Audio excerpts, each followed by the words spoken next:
everybody. Welcome to another episode of Screen Heroes. I am Derek, one of your three regular weekly hosts, and I have with me my other hosts, Ryan, hello, and Ray. Hey. How you guys doing? Doing all right. How are you? I'm good. Ryan? I'm hanging in there. Hanging in there, yeah. Glad to hear it. Welcome back, everybody. This is episode 58, I believe. You don't have to announce So, I don't know. Number I like keeping track. I think it's episode 58. And we are going to be talking about science fiction films. Yay! Which is pretty cool. Before we do anything in the news you guys want to talk about? Anything exciting? Apollo died today. The original Apollo. Cyborg was confirmed to be a mother box in the third mother box in the Justice League movie. Yep. There's some other big news that happened too, but I can't remember what it was. I thought it was DC stuff too. I don't know. I mean, I guess the Cyborg thing wasn't Guardians of terribly the Galaxy exciting, 2, but... a new Guardians of the Galaxy 2 trailer dropped, and that was pretty great. The new Iron Fist trailer dropped, and that looks awesome in my opinion. Yeah, I actually agree. I love the new Guardians poster with the cassette tapes. I like it, except for Baby Groot just looks like he's kind of shoehorned in there, like, yeah, like that's a fair. minion. Yeah. You know, they're trying to minion him into everything. Oh no! But I like that. I know. I'm sorry. I left my sound on. I like that. Kurt Russell's is backwards. Yeah. From everybody else. Well, and they haven't revealed him in any of the trailers yet, which is interesting. Which is so hurting my feelings a little bit. I just want to see my Kurt Russell. Come on, give I me my like fix. that they're not denying you Kurt Russell. They're like, no, we swear he's in the movie. Yeah, here's his Funkos. You can totally tell he looks like in the movie. And then nothing. But the Iron Fist trailer, I was probably more... I love the Guardians trailer, but Iron Fist I've been way more excited about, probably even than that, since it was first announced that they were doing Iron Fist. Here's how I look at it. The Marvel Cinematic Universe has had 14 films, and Guardians of the Galaxy 2 will be number 15, and they'll be absolutely awesome. But there have been some Marvel films that have disappointed me or not been as high up there, and so far there hasn't been a Marvel Netflix show that has disappointed me. So that's how I explain the hype for Iron Fist being higher. Plus it's the Last Defender, right? I And it's a know. whole different kind of like power set that we've ever seen. You know, I guess he's really strong with his one punch, you know, like a lot of people are. But, I mean, it's more mystical. Like, Doctor Strange was the first one to kind of go into that, so that'll be interesting. I'm really excited about it. Do you think that was on purpose, that they kind of did the two so close together? Probably. I don't know. I mean they put Iron Fist off because they couldn't figure out how to do it. And so Yeah. maybe they were kind of waiting to see which direction Scott Derrickson went with Doctor Strange and kind of follow in that path, you know. So I think that's a fair they were bet. filming simultaneously, Yeah. so it totally makes sense. Yeah. I'm really excited for it, though. I am very Did you guys excited watch the trailer? for Iron Fist. I'm not. I did. No, I did not. That glowing fist, I swear, Yeah, that every was time so I see cool. that, I get pumps. It's so weird. We were out of town in Denver at Project Cosplay, It and It came out today. It came out today? Yeah. I thought it came out yesterday. He shared it, and I watched it 5 seconds Yeah. later. Oh, okay. I thought it came out yesterday. I so watched it missed and then I shared it. Yes. I didn't want to share it first because I wanted to put my stamp of approval on it before I shared it. It's important to view or read what you share. Exactly. You know. So rumors were that we were going to get a Justice League trailer and Yeah. a Star How can we get Wars. 17 Star different Wars. Marvel trailers, but we can't get a freaking Justice League We didn't get a trailer? Star Wars one either. Yeah, Right. but Star Wars doesn't come out until December. But that's It's only a month later than Justice League, and we already had an Episode 7 trailer in the December before that movie came out. Right. The 88-second teaser, which is still a good length for a trailer. You don't need a They won't 3-minute release trailer. the Episode 8 trailer until Guardians is the next Marvel movie to come out. It is the right? next Marvel So that'll movie. be where the Star Wars trailer is. The biggest rumors are that they're actually going to wait till Star Wars Celebration. that's so maybe weird. for a full trailer, they'll have a probably. I would almost be willing to bet that they'll have at least a teaser with Guardians. You can't. I'd That's be their shocked, biggest movie. That's right? of all their Marvel movies.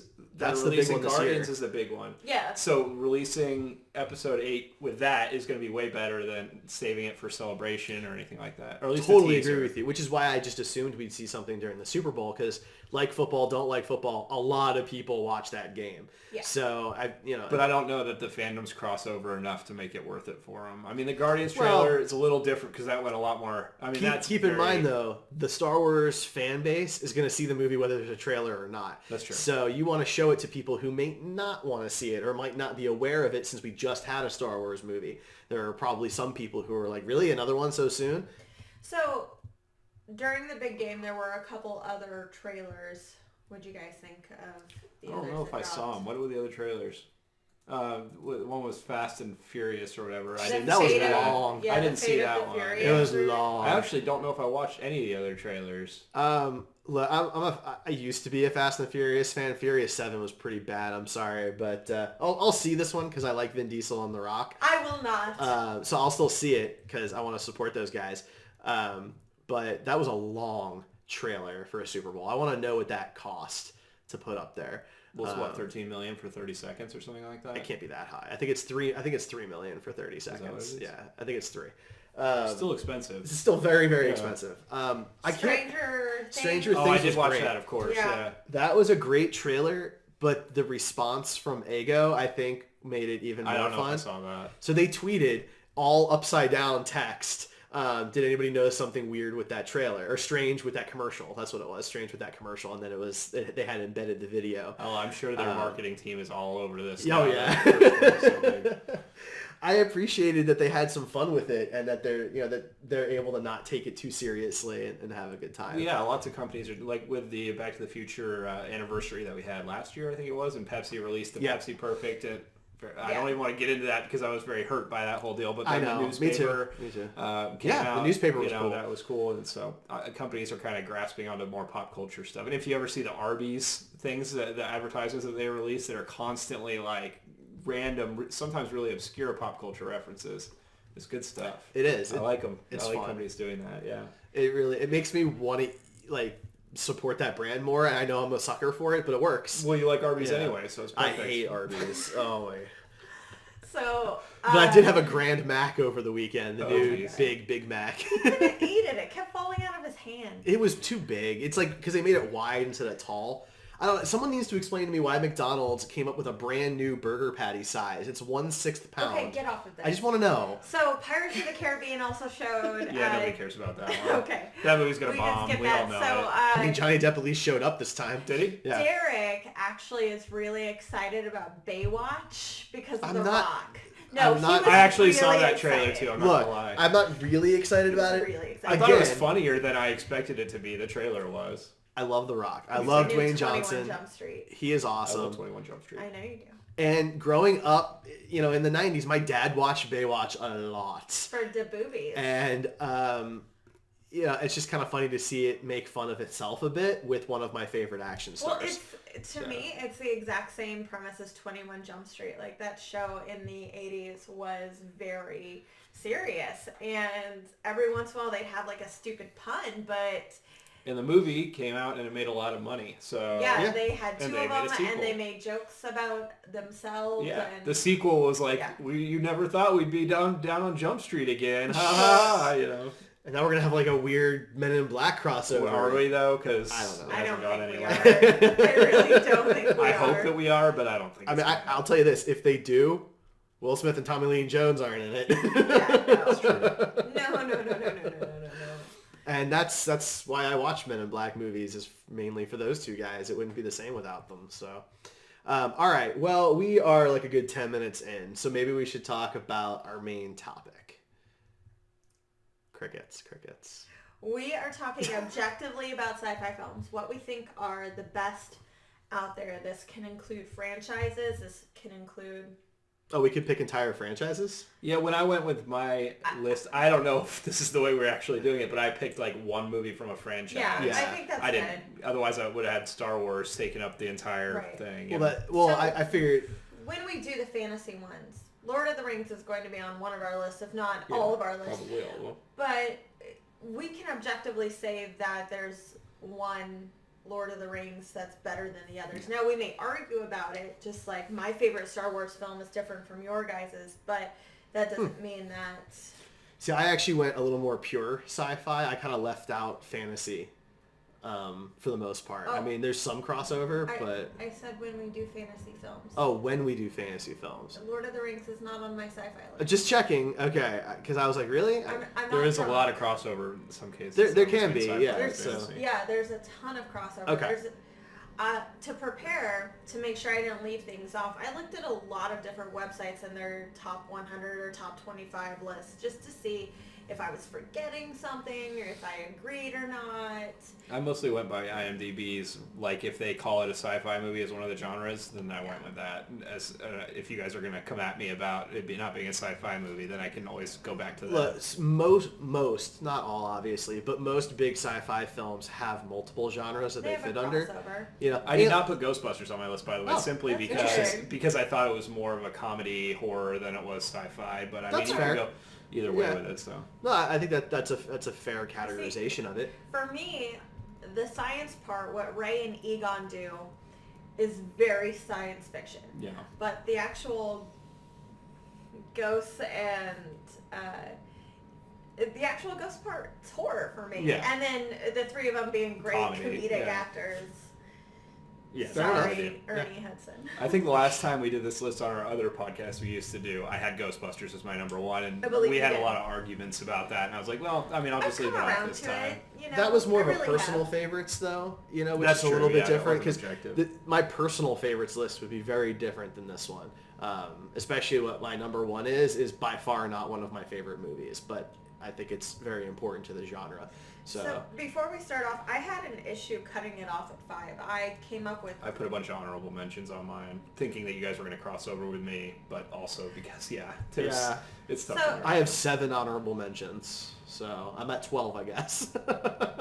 Then I propose we save our honorable mentions and do a part 2 later. Except that if we cross over, then we throw... Yeah, we'll have to see what we have left. Okay. You know. Okay. But so the last time we did this, for anybody who's curious, we used to run a podcast for a cosplay and photography group here in Kansas City, and almost 2 years ago, it's almost 2 years, on April 16th, 2015, episode 27 is when we did our top 5 favorite sci-fi films. So we did 35 total episodes, I think, of that series, and this is episode 58. Do you want a sci-fi hug it out, bro? That's kind of cool, you know. It's. I'm not in on that. No, not live on the internet. All right. Well, you know, we're getting close to 100 episodes to get together as a group, as a trio. So. Should I make a cake for it? I think we could definitely eat cake. I don't know if we should eat cake while we're podcasting. I'm going to. I'm just gonna smear it all over my face while I stare at the camera to assert dominance. All right. Hey. There you go. There's a reason to tune in, everybody. Get ready for that. Tuesday nights at 9 p.m. Eastern on Twitch. So, shameless plug. All right, so let's go ahead and kick this off. Now, do you guys have them ranked? No. Or are you just kind of going with what you're feeling at the moment? I tried to rank them, but I mean, I could. There's some maneuverability in there. I feel like so. I only have my number one. I think we should rock paper scissors to see who goes first. Oh gosh, I'm the worst at rock paper scissors. Yeah, that's why. All right, so you rock paper scissors shoot. Yes. Okay, so hand off the table. 3. Don't shake it too much. You ready? Rock paper. Is it just you two? No, you're doing and then I'm going against winner. You can't do 3 together. Yes, you can. Yeah, that doesn't make any sense. But then all of us is gonna win and lose, possibly. I think there's a bigger chance that 2 of us pick the exact same. And all right, fine. Let's just do it. This will be great for those listening at home. Yeah, exactly. Okay. Rock paper scissors shoot. We've got 2 papers and a scissors, so I win. So you can pick who goes first, or you can go first. I don't want to go first, so I want Ryan to go first. Your turn. I did not agree to that ahead of time, by the way. Okay, so for what I ranked at number 5, and we can always, I don't know if we're actually ranking them or not, but I put Fifth Element. Fifth Element, not super surprised. Yeah. I figured you might be surprised it's not higher on my list, but it's definitely in a time of our movie history when there wasn't a lot of sci-fi. That movie was a shining star for me. I've discussed it on the podcast before. Rachel obviously has similar feelings about it. I do. It was on my list. Yeah, I mean it's a beautiful movie. It's well executed. It was an unexpected cult hit. Basically, it did not do well at theaters, and then it got a gathering when it started playing on TBS and cable stations. So yeah, I mean it's. I didn't see it till much later because of that very reason. Yeah. You know, when it came out, I was still kind of young, so I wasn't going to movies on my own. It came out 99, somewhere in there. I did not go see it in theaters. My parents didn't understand the trailer, so they wouldn't let me see it. But I've had a crush on Bruce Willis since I was a small child, so I wanted to see all of his movies. And it took you until the end of 2016 to see Die Hard. Please don't admit that we run a movie podcast. Yeah. I'm gonna make a bold statement too, and I'm gonna say that The Fifth Element is the only movie on any of our lists where the hero and the villain never meet. That's probably true. That was almost not true for me. Because well, it is true. And I'll What does that mean? Well, because here's why. I did not put on my list at all The Wrath of Khan, but I almost did. I thought about it, and those two characters never meet in the entire film. There's very few movies in any genre that are like that. So yeah, it's incredibly rare. It worked in Star Trek because it's like a naval battle. Yeah, you know, it's like two submarines, and obviously they don't come into contact personally a whole lot. But that's interesting. Yeah, that's very. It's not something that a lot of people really think about, but then when you mention it, they're like, oh yeah. Yeah, no, that's pretty cool because I don't think that's not true for. Well, I mean, some of mine don't have villains, so. The best part about The Fifth Element is everybody has their own agenda, and there's about 6 or 7 different people that it follows small little threads. They're not like giant plots that deviate from everything else. It's just tiny little threads that at the end they all weave together to be Mila Jovovich, and it's fantastic because not a lot of movies can play with those many strings and make them work, and Luc Besson does. He really does. The other part that I think gets left out a lot is the casting, and I'm not talking about the main cast. I'm talking about the secondary casting. The guy that plays the president. So good. Go look at him in any other movie, and he's a thug in the movie, and that's it. But in this movie, they made him the president, and he killed it. And then like the commander guy. He did great. You know, you wouldn't have expected it. I mean, there's the secondary casting on that movie is something that gets overlooked a lot because the main casting is so good. See, I mean, for Gary me, Oldman. Well, yeah, you can't even touch that. So huge fan of his. I overlooked the cast because of the visuals of the movie. Yeah, the visuals are so strikingly awesome and different. Who doesn't want to go vacation floss in paradise? I want one of those cars. Yeah, right. I mean, those cars are just so cool. You would go to those McDonald's all the time for those boobs. Like. For the boobs. It reminds me of Jim Henson in the way that the world is a living organism. Like I like that. Jim Henson movies are like that. In this movie, you can watch it 100 times and you're probably going to see something different happening in the background that you never noticed, but that establishes the world as an actual world and a believable world. So many minor things happening, like little details that you don't get in movies today because it's so CGI driven that they just don't take the time to create that stuff. Right. But back then, because it was all physical, you had to fill the space. Yeah. And they did. Yeah. You know. And one of my favorite parts about it is they didn't ruin it with a sequel. That's true. It is beautifully. As much as I would pay all my money to go see a sequel. Right. And I think we're part of the problem because it's true. We love when they don't do it because it stays pristine, but at the same time, we would go see one. Yeah. Yeah. We would feed it. Because I mean, that's for me in Galaxy Quest. You know how badly I wanted that Amazon show to happen, but at the same time, it's never going to be ruined. Galaxy Quest for me will always be that like beacon. You know. It's the best Star Trek movie they ever made. It is arguably so. I have admitted that multiple times. You have. Yeah. Definitely top 4 or 5. Definitely top 3. Easily. I think it falls to 4 on my list, but, you know. Your list is wrong. Anyway. I'll throw it down. So, alright, so you guys keep looking at me because you want me to. Yeah, I want you. I won, so I get to determine the law here. Okay. Alright. So...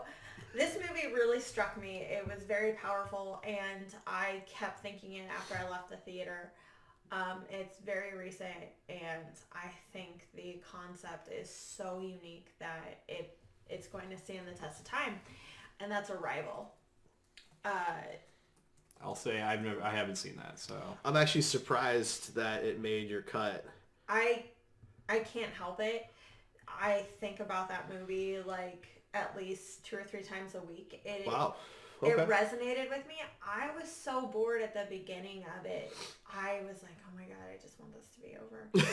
But every second was more and more interesting.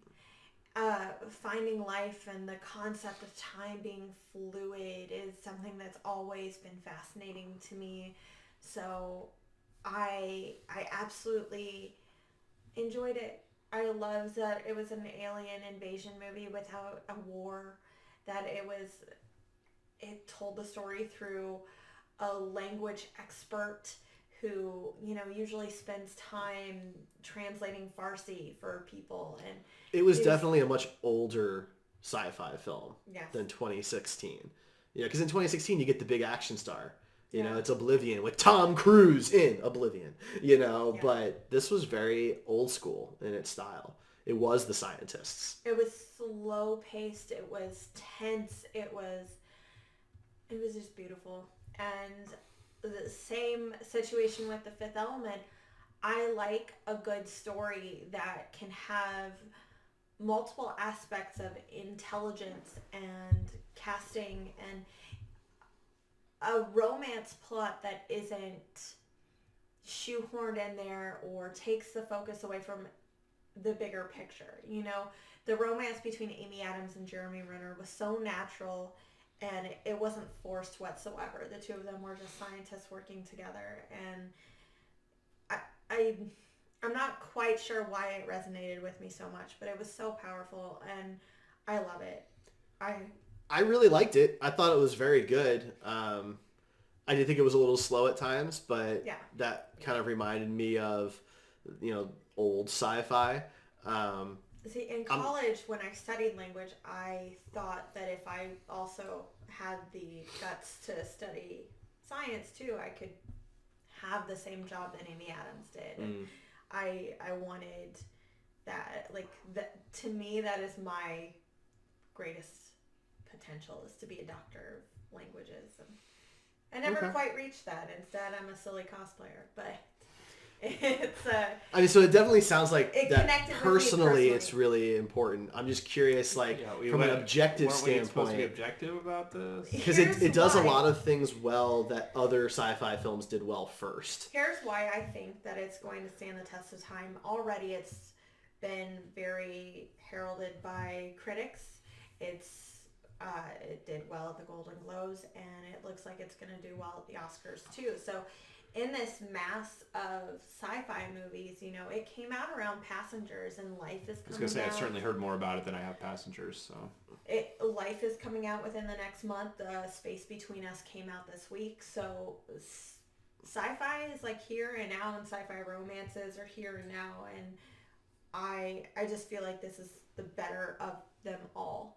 I feel like this is the one I'm going to rewatch, whereas the others just kind of flow through my ear and out the other. So okay, it's definitely personal. I mean, Ryan can't argue that Fifth Element isn't personal to him. It's not personal to me. I mean, it is personal to me, but it also objectively has already proven itself to be something that stands the test of time. So and you're totally right. Fifth Element, if you put quality aside, even it's so different from most science fiction that it stands on its own because of its uniqueness too. It brings something to the genre that. Well, I feel like Arrival could be this generation's Close Encounters. Yeah, except that you had Close Encounters. So that's all I'm trying to say. What the Fifth Element was what to the 90s. It was Fifth Element. It wasn't anybody's something else. Most of Luc Besson's films since Fifth Element have been very Fifth Element-like. Totally true, but we're not talking about those. We're only talking about Fifth Element. Okay, well, you just go. That's why 2010's not on my list. Go. All right. Go. So I'm actually going to say, then, Close Encounters. All right, I'm putting in Close... And if you look, I have actually had it at number 5, coincidentally. I know. Close Encounters is classic. There's the jokes about the bet that Steven Spielberg and George Lucas made about Star Wars and Close Encounters. Obviously, one of those movies did better than the other. You can... guess which. Yeah. I wear my Close Encounters costume every year. But Close Encounters did something that a lot of sci-fi, especially at the time, didn't do. The big sci-fi at the time was Star Wars, Star Trek, 2001: A Space Odyssey. Before that, you had The War of the Worlds and Forbidden Planet and things of that nature, where you had really big bad guys. Everything was conflict in space. Everything was about getting the most advanced technology so you could keep up with whatever that was and move on to the next step to leave Earth and things of that nature. Close Encounters isn't about that at all. It's about actually meeting intelligent life on Earth, people who were chosen to meet with them for whatever reason, and what it would be like for those people who would seem insane for having these images and feeling like that's really out there. This was like Roswell the movie, but done in a really serious way. Right. It's my favorite Dreyfuss role, and the visuals are just beautiful. The ship at the end is really incredibly well done, and the tones, the musical tones, are so iconic. Most people can recognize them even if they don't know what it's from. It still sounds familiar. Right. So for me, I just think that it was the peaceful, intellectual science fiction that Star Wars and Star Trek were very contrasted from. Fair enough. That, I think if we're talking most influential sci-fi films, then that would definitely have been on my list. But we weren't, so. It's not that it's a bad movie. That's how I took best science fiction films. What does that mean? And we all interpret these things differently. For me, I interpret it as what are they adding to the genre. So The Matrix is going to be on this list, is what he's saying. Exactly. I have a list of 12 movies here. The Matrix is one of those 12 movies. Whether it makes it into my top 5 or not, I haven't decided yet. Okay, fair enough. So I don't disagree that that's a great movie at all, because it is. I thought the musical communication was something that I think that was the first movie to really do that. So, it was very cool. One small little bit of trivia about it that's kind of interesting is originally the aliens were supposed to communicate with us through logos and advertisements. I remember reading that somewhere. They thought that was like our language. But they couldn't get all the rights. Yeah, right. So, so they had to change it. Or they probably could, but it would be so expensive that it wouldn't have made it worth it. Right. I would have liked to have seen. I'm very curious to see what that would have been like, because it makes a lot of sense. It would also change a lot about the movie. Absolutely. Yeah. But if someone, if an alien species were to come down today, what the Coca-Cola is the most recognizable symbol on the planet, right? The Ghostbusters logo is the second most recognizable symbol on the planet. Is that true? Yeah. Wow. Yeah. So those are the Superman logo is really high up there. Yeah.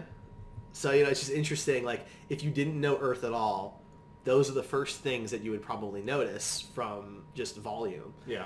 And to try and communicate with us with that being your key piece of information would have been interesting to see. So I think that would be very interesting. I don't know that I would have liked the direction the movie went in. That's that fair. Case, but that's fair. The music resonated more with me than I think personally, not being objective, than the logos would have. But it would have made it an interesting change, that's for sure. All right, Ryan, what's your number 4? I think we're going to argue on this one. I tried to pick slightly different genres within sci-fi, and so my number 4 is The Thing. Ooh. More of a horror movie, I think, than a sci-fi movie, but I think equally as much of a horror movie as something like Alien or Aliens. I assume you're talking about the original. Yes. Yeah. Actually, no, I'm talking about the John Carpenter. That was a remake. Sorry, you're right. Yeah. I meant John Carpenter's The Thing, not the prequel. Kurt Russell. Right. Kurt Russell's The Thing. The one with Kurt Russell. Basically, everything I say, if I'm mentioning it, it's got Kurt Russell in it. But no, I mean, it's got some of the most iconic horror scenes that all have sci-fi in there because it's an alien. So I almost put Invasion of the Body Snatchers and The Fly on my list. The Fly, I'm not as big of a fan of Invasion of the Body Snatchers, but the Jeff Goldblum The Fly would have been great. But I think that, but when I was thinking about it, I didn't want to put more than one. In both of those.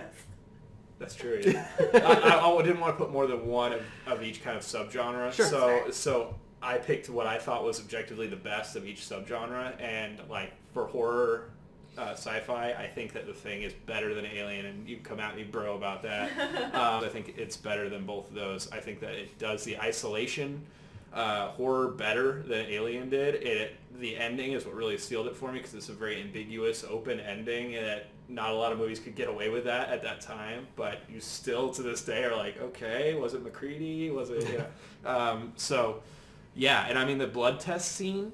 Yeah. One of the most ridiculously cringe-inducing, horrific scenes of cinema, period. I mean, it's a great movie. I will say this: if you haven't, if for some reason you haven't seen this movie, watch the John Carpenter's Kurt Russell The Thing before you see the new prequel.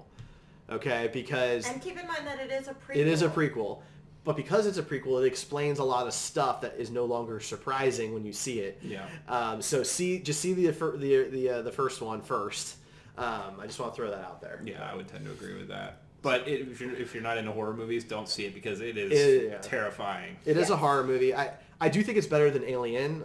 I have a hard time comparing it to Aliens because Aliens for me is a very different kind of movie. I mean, but I would totally agree with that. Yeah, they're both. I would compare it more to Alien because they're both isolation type drama or horror movie. I think The Thing is easily more watchable than Alien. Alien is incredibly slow and drawn out, but it's also very tense. Very tense. You know, The Thing has moments of levity. Pretty tense. But it has these moments that break it up that make it more watchable. I think they did. The way the movie was presented was better. For example, you care about the characters in Alien. In The Thing, you really don't care about any of the characters as much. They were written very bland. Yeah. But that was done on purpose because if you identify with one of these characters or you like one of these characters more, then you, as an audience member, you're going to assume that that's not the Thing because that's going to be the guy that survives the whole time. These other bland characters, any of them could be the Thing. In that blood test scene, for example, there's 5 guys or 6 guys and 2 dead guys. And they all have to get the blood test thing done, and if you... I kind of want to watch it now. I haven't thought about that movie in a little while. And it's when you go into it thinking about stuff like that, I mean, it's way more of a genius movie, I think, than people give it credit for. And Alien was great, and I would never say that it wasn't. I just think The Thing did it better, personally. No, I think that's fair. I mean, I love The Thing. I think it's really fantastic. It's a movie that, unfortunately, I didn't see until later. Yeah. I think that if I had watched it as like a kid, I think it would just freak me out. It would have screwed you for the rest of your life. You would have never looked at Kurt Russell the same again. Yeah. But I saw it a little bit later, and it's still great. But I think like, as a kid, that movie would just freak you out. Absolutely. So that movie has influenced so many other horror films and science fiction. It's tough to find any horror movie that came out after that there wasn't some bit of reference. Specifically, just off the top of my head. Slither. Absolutely. The Faculty. 2 movies I haven't seen. You didn't see Slither, really? No, I never got a chance to. The Faculty was fun. It had a really good cast. It had an Invasion of the Body Snatchers thing kind of feel to it. And it called it out. Elijah Wood's in there, Josh Hartnett, Jon Stewart, like the guy who used to do The Daily Show, Jon Stewart. And that's adorable. Selma Hayek. It was a good... Robert Patrick's in it. Like, it was a really good cast. So I have fun watching it. All right, Ray, what's your number 4? So I'm going to go on a happy upswing. From that? Yes. Horrific, It's Wall-E. Okay. Never seen it. Are you serious? Yeah. Oh, definitely worth seeing. So to me, it's a kids movie. I'm not into it's kids movies. One of the it's not really a kids movie. Absolute best animated films, not just Pixar. It's in my top 3 Pixar films. It's in probably my top 10 Disney films and top 4 Pixar for me. So it is number 4. Yeah, it's number 4. Basically, yeah. No, it's number 7. It's in his top 7, Rachel. It's in my top 4, but it's number 2. It's number 4 for me. Okay. Yeah, it comes in number 4. It deals with something that's very real. It deals with us destroying our planet, so it has an eco feel to it. It also deals with how lazy and incompetent humans can be at their worst, and how accepting and loving we are at our best. La da da. Yeah, I mean, the first 20 minutes of the film, there's not one line of dialogue, and you're interested. You want to know what's going on. It's absolutely beautiful. The dance scene in space. It's a very beautiful scene. It's a beautiful movie. I mean, Pixar, that's what they do. Absolutely. But it tugs on the heartstrings too. I watch it at least once a year. Going back to it, rewatching it is amazing for me. It's one of my feel-good films. I think it's great. It is the better version of Idiocracy. So, if you enjoy Idiocracy and President Camacho, you should watch this. Yeah. Speaking of, that's a movie that takes a lot of visual cues from Fifth Element. Absolutely. Idiocracy. Yeah. No, Wall-E. I haven't seen it, so maybe it does. No, Wall-E is a lot of fun. It is a great movie. It's Pixar's first real attempt at getting kind of political about some things. There were a lot of people that got mad about Wall-E, saying that it was environmental propaganda for kids kind of thing, which is interesting. I don't agree with that, but some people thought that. So I appreciated what Pixar was trying to do. It's a really good movie. So would not have made my list. Well, sorry everybody. Derek is allergic to Pixar, apparently. that's fine. He has mucus in his beard, so. I do not. There was a little bit. I don't know what you're talking about. There's nothing there. Our camera wasn't HD enough. So we're moving on to number 4 for me. And it's a difficult call. I've got this long list, and it started numbered, and it just all kind of fell apart, and they're no longer in the order that I want them in. So what I want to throw in here at number 4 is going to be Tron. The original Tron. And the reason I want the original Tron in there has to do a lot with how the movie was made and its significance in the movie world mechanically. It was the first movie to combine live action with animation. They had to do a whole new way of filming to get the movie done. What? You have to reword that differently because Disney did Mary Poppins and Ben Knobs and Broomstick. Sorry, computer generated. Okay. Sorry, CGI. CGI animation. Okay. I left CGI out. You did. Yes. Last Starfighter was the first to use it on like a massive scale with the ships and the battle sequences and stuff like that. But Tron was the first one to implement it in just a live action film in general. Yes. And I thought that they did a pretty good job with it. It's pretty cool. It's, it created this whole universe, the grid of the computer world and what exists, what programs actually are running through machines and how they function and what it would be like for them to meet us and vice versa. I like that it wasn't the standard sci-fi of the age where it was always aliens or a monster or something like that. This was a whole different level of reality that exists all the time. It's all around us and we just have never seen it that way before. It kind of had a bit of a cult following too. It wasn't unsuccessful, but it definitely got more popular over time, and there was all the Flynn Lives stuff and just the concept of the grid growing. It had its own arcade games to kind of match. So for me, it's always been very important as a cornerstone science fiction film. I mean, I would say that I only have the same comments I had last time, that it's very significant as a sci-fi film, but I wouldn't put it in my top 5 best sci-fi films. I totally agree on the effects. They don't hold up obviously nowadays, but it looks very silly if you go back and watch it now. But yeah. But if you want to watch a Tron movie, Tron Legacy was, I thought, very acceptable as a sequel. And I love Tron Legacy. A lot of people hated it, but I didn't really hate it by any means. Yeah, it was a good follow up, except for CGI Jeff Bridges. That was a little weird, but it was a good attempt. It had never been done before. Yeah, so I appreciate what they tried and. Disney got... In all fairness, I don't think too many films have improved upon no, later on. Even Rogue One still has issues. Weird, and there's a pretty big gap between the two. But I think Tron Legacy really shows what that universe could have looked like if the technology had been available at the time. Right. So, yeah, absolutely. Yeah. Okay, well, let's move on then to number 3. So that was pretty quick.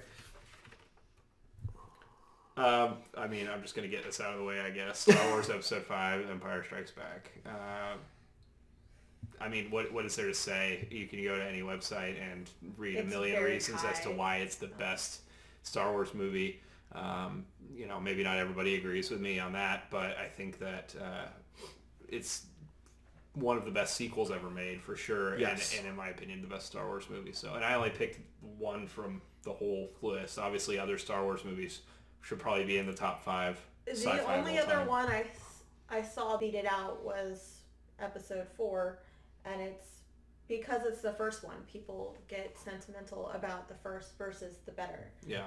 And while it is my favorite, it's just because I personally do not connect with Empire as much as I do A New Hope. So and that's the only one where I personally will accept you as a person if you think that it's the best. I don't agree with you on that. But if you try to let you live. But if you try to tell me Return of the Jedi is the best one, then I'm gonna just stop talking to you and walk away. No, I love the idea that those Ewoks die from debris later on. I think it's fair to say that A New Hope deserves to be higher simply because Empire couldn't have existed without it. I think there's some fairness to that. Now, there's other franchises where I wouldn't want to use that rule because the first one... Because we're going to use that rule on that franchise if you're pulling that on me. I know what franchise you're talking about. There's 2 franchises. Well, I know at least one. Now I'm not sure what you guys are talking about. Oh, no, you know. I actually didn't say that. Matrix Reloaded. Yeah, clearly. No, I was talking about where the second is usually liked more. So, like Star Trek is a good example of that, right? Is that what you guys are talking about, Star Trek? I was actually talking about something else. What were you talking about? It's on my list, so I'm not going to bring it up. Oh, okay. No. But I know what you're talking about. Yeah. The thing is, though, that so does Derek. A New Hope and Empire are very close in quality, and so it's fair to kind of have that back and forth. While the motion picture is a beautiful film, it is a very boring film, and so I would never put that on the same level as The Wrath of Khan. So the first Star Wars is great because it is the only one that I truly believe Lucas planned out from start to finish. It's a very good story, well written, wrapped up in a nice big bow. Number 2, or Episode 5, is fantastic because it's the one where Lucas had the least amount of work in. Yeah. Like, his hand was not in it at all. It was a little darker. You got really awesome characters. The world building, you expanded on the universe that was already created. You got to see Cloud City. You got to see Dagobah. Hoth. You start off right away in the action immediately. I mean, it was the first hour of that film was very intense. Yeah, I mean, Yoda is such a wonderful. He's my favorite character. So, but going beyond that, because we're supposed to be objective, he's one of the most significant characters in the film simply because of the fact that he's fully a puppet. And, this ridiculous creature that talks very strangely and is he's a Jedi, which when you're watching that movie, you're like, how could that guy be a Jedi? Mm-hmm. And then you see in the prequels, unfortunately, how he was a Jedi, but... He had his moments. In the prequels. In the original trilogy. The part about Empire is it's the one that people quote the most. It's the one people remember. It had the big twist for the whole trilogy. It did. It's also the one that people misquote the most. Yeah.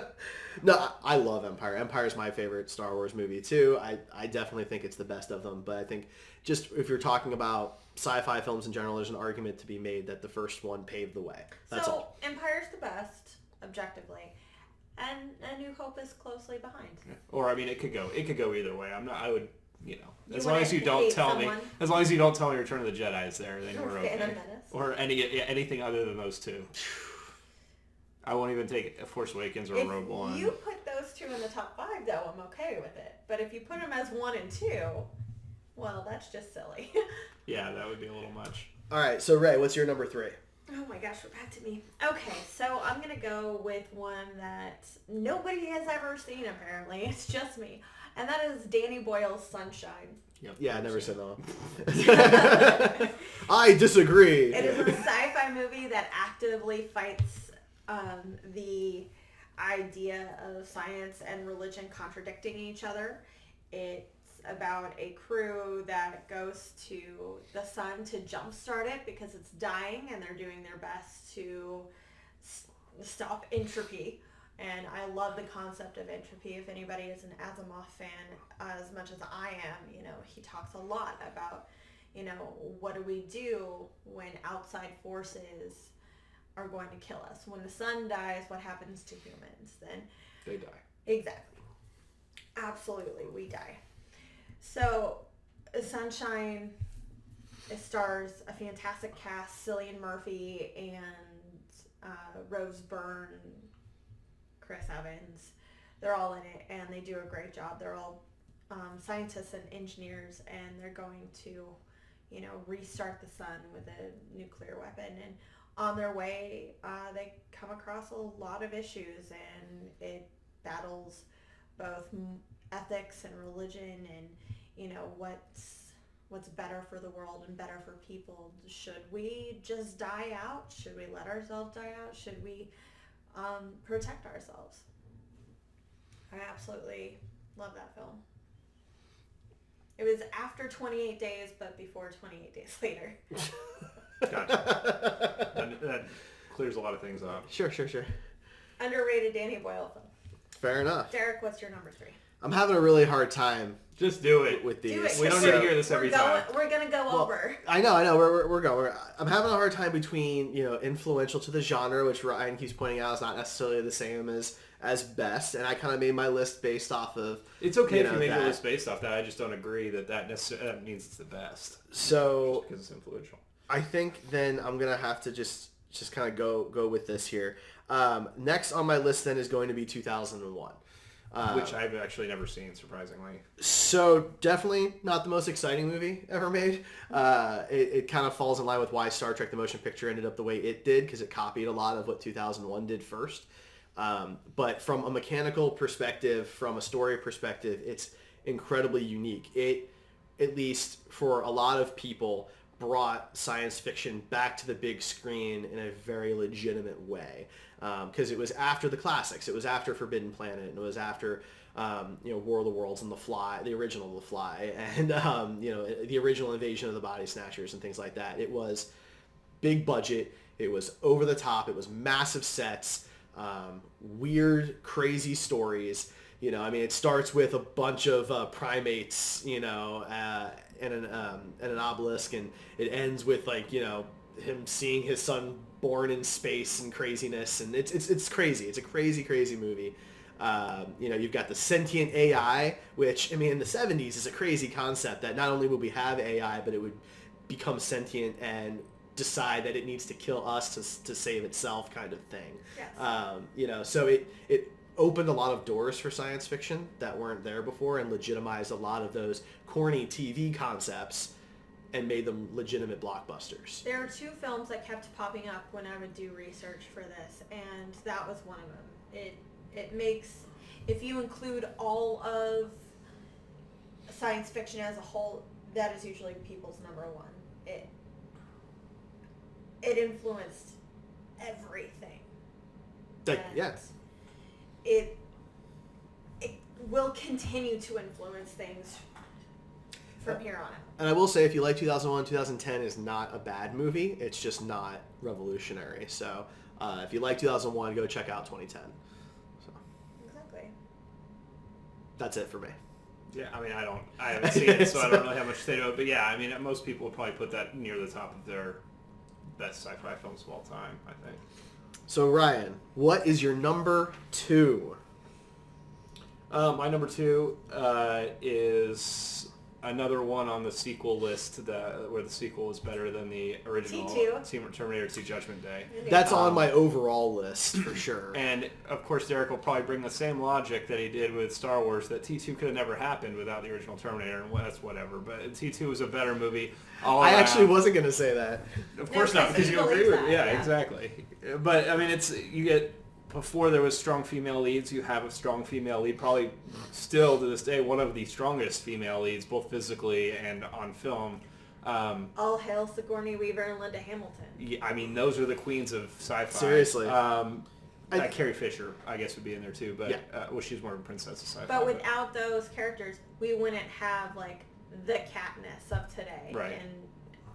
But even when you look at Katniss, Linda Hamilton was doing that kind of stuff. One-handed push-ups and one-arm pull-ups. By the second movie, yeah. And she was actually doing those. Yeah. Her transformation between the first film and the second is unbelievable. Yeah. She went from being this, scared, soft damsel in distress to being this killer badass. Right. In a span of a couple of years. Her life utterly was turned upside down. Sorry. I don't know why. And the only thing wrong with that movie is Edward Furlong. Yeah, but even that back in the day was not. It didn't bother me. It didn't take away from. He was annoying, sure, but the annoying kid trope is still alive. Yeah, there's been a lot of movies that have had worse annoying kid tropes than that movie. Macaulay Culkin's in 10 of them. Yeah, that's true. I love T2. Yeah. T2 is one of my favorite movies of all time. just in general, let alone in science fiction. I think it does so much to build on what the first one did that you don't really need to worry about. The problem is, for me, like why I couldn't put it at number one is because you kind of have to take the first one in with it to really appreciate it. Like you were talking about the transformation of Linda Hamilton from scared damsel in distress to, badass special ops chick. The Arnold, the difference between the Terminator in the first one and Terminator in the second one. You get to actually meet John Connor, who's only talked about in the first one. So I think that's true. You have to actually take both movies into account for T2 to actually... If you just watched it by itself, I don't think you would get nearly as much out of it. But when you talk about it as a franchise, the last three films kind of dilute the importance of the first two. Yeah, absolutely. So... Yeah, I mean, I think the third one's a little underrated. It's not amazing or anything, but I actually like the third one. It's more enjoyable than Salvation and Genesis. That's not saying much. I hate Salvation. But Kristanna Loken was badass as a Terminator, and watching her was absolutely fun. But it's just an enjoyable action film. It's not revolutionary, and it didn't really contribute much to the whole franchise. But it focused on the fate thing, that Judgment Day was going to happen, and it was just a matter of delaying it a little while.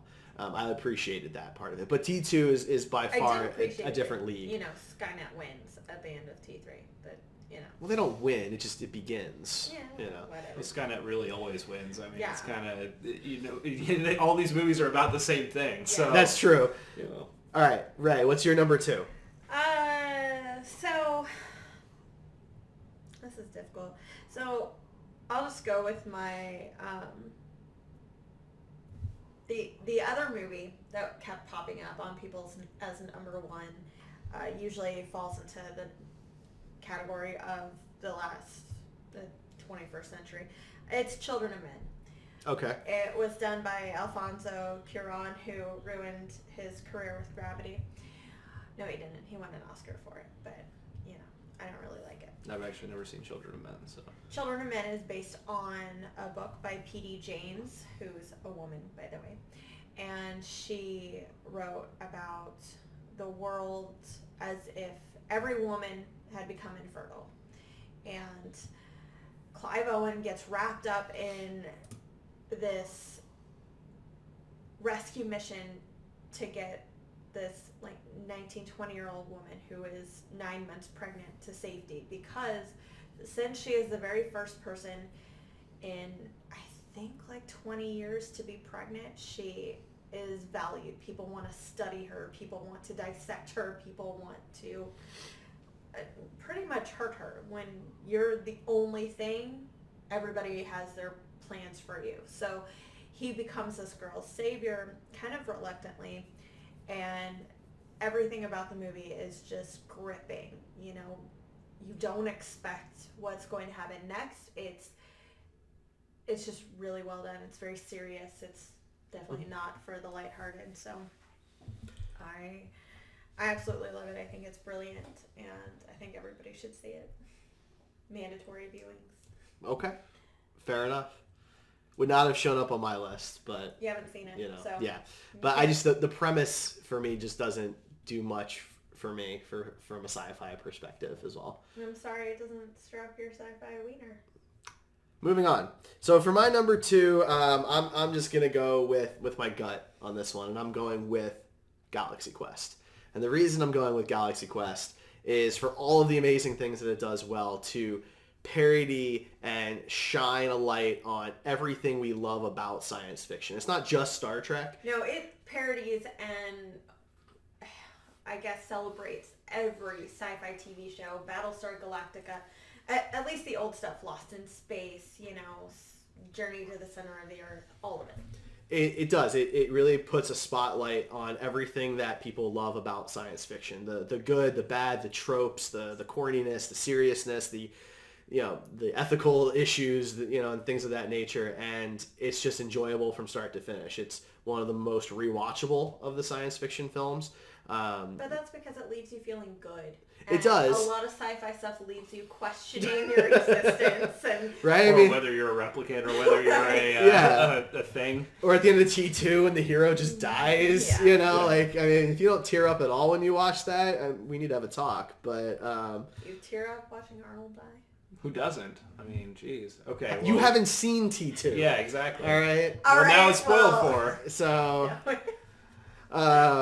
Anyway, so Galaxy Quest for me is straight up a celebration of science fiction, and it's very important, and it's a bit of a cult hit, but it does mechanically things very interesting from using 3 different aspect ratios in the movie to show the differences between TV, the real world, and like space, and this actually being real.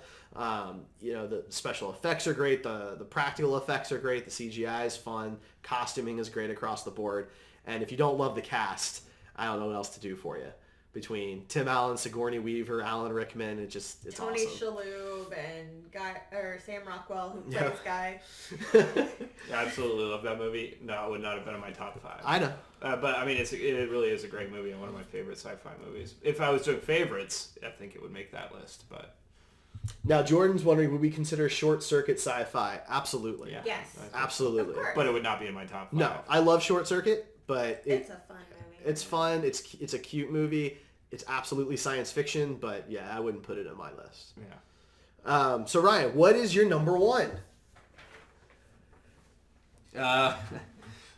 Okay. My number 1 is Back to the Future. Great choice. I think it's a clinic on how to make a movie. That movie is probably the only time travel movie that really doesn't have any plot holes introduced because of time travel.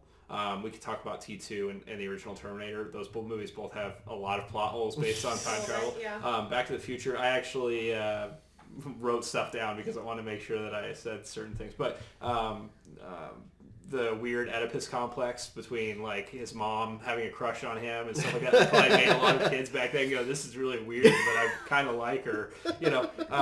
The family photo, instead of having like a clock, you have the family photo I love that. It's basically a clock, but it's a much cooler way of showing it. Mm-hmm. One of the coolest film vehicles, if not the coolest film vehicle of all time. If they hadn't turned the DeLorean into the time machine and it had been some other car or something else, the DeLorean would have faded away. Nobody would have cared. Because it was a failed car company. It's a car from a failed car company. Movie came out, it was already failed. Yeah. Which is why Marty's all like, "Why would you do that?" Yeah. But think about it. If a movie were to try to do that now, say use like the PT Cruiser or something like that, it'd be a huge gimmick. Like people would be like, "Oh, you're just trying to rip off Back to the Future." Right. Yeah. You can't do that now. It's done. I think that like character development, the way they did. Right at the beginning, you get your character development for Doc before you even meet him. You go into the house, there's all the clocks, you see the machine feeding Einstein. You get everything you need to know about Doc, you learn right then. And then Marty walks over to play his guitar and blows out the amp and the speaker. And, all this character development is done without any kind of like long exposition, which sci-fi films are really bad about that. Yes. Technobabble. Yeah.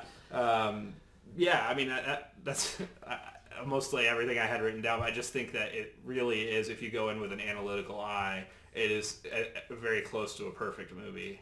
I love Back to the Future. The whole trilogy is some of my favorite stuff. I love it. It is time travel at its best. There are very few examples that match it. The only one that really comes to mind is the original Time Machine, because he really only goes in one direction for most of the movie, so there aren't plot holes to introduce. Right. With Back to the Future, there's some back and forth, and they explain a lot of it. They do a really good job to cover their tracks, and it's a very well-made movie. Taken on its own, there's very few plot holes, if any. Adding 2 and 3, different. Yeah, but I can totally appreciate the fact that 2 and 3 built on the story instead of rehashing old stories. Except that they did rehash it, but not in a way that make you felt like they were in the second one. Yeah. That's why I really like the third one quite a bit. The third one's my favorite of the trilogy from just a personal perspective, right. But the first is definitely a better made movie. Yeah. So, okay, Ray, what is your number 1 as we get close on time? So I'm doing this because you won it. It's Blade Runner. I had a hard time with that one. I love Blade Runner, as people who listen to the podcast know. Oh, I love Blade Runner. I just don't think it's... I don't think it's on the same... I think it's on the same level, but I just don't think it fits into the top 5 for me.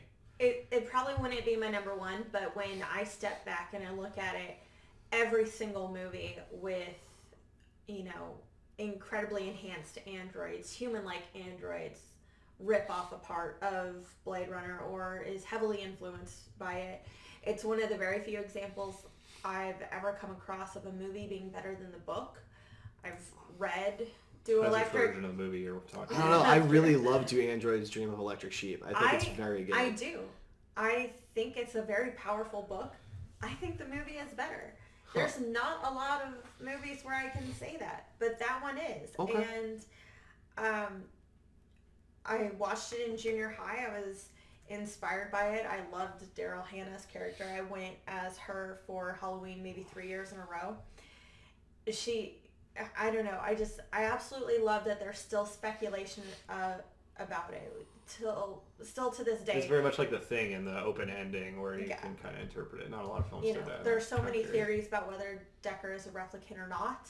Well, we'll know in a few months. We will. It's true. We totally will. And the fact that there are 5 different cuts and that my boyfriend wants to watch all 5 with me before the new one comes out. I really do. Says something about the staying power of the film. I've never seen the workshop print. That's the only cut I haven't seen. So.